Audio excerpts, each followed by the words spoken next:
Kuća je izgrađena 36.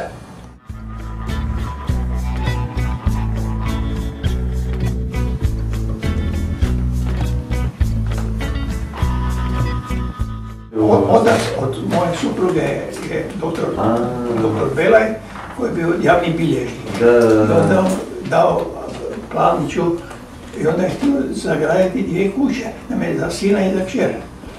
Ali onda po onačnim propisima mi se morala na jednoj parceli graditi 2 objekta. Da, pa je onda spojio. Onda je on spojio to. Da. I te je zaskočio zakone. Her eyes, a distant firelight, burns bright, wondering why. Tu smo živjeli, moja supruga i ja, u cijeloj kući. Onda smo počeli iznajmljivati, onda smo dole odvojili Donjica. Kakav je imao nastup, je li bio... Jako si šarmantan. Šarmantan? Jako šarmantan i bio Damen Frajt. Volio kopirati i tako. Pa u društvima smo se sastajali sa ženama. Da. Volio popiti. Znate kako sam uzao najprije? Kobasa. Kobasa.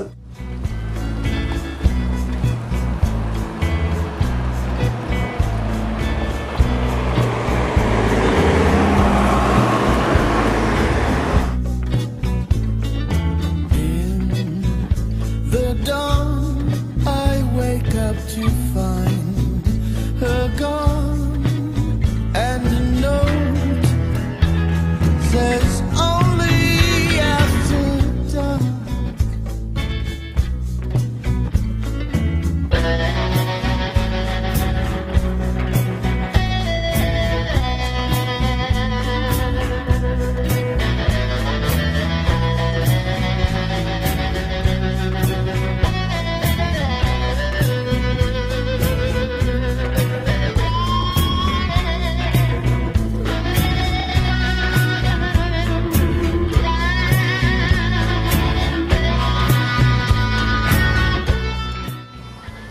Zato vam vidim, dečki, bavite se športom, nemojte se opijati, nemojte pušiti, to je najvažnije.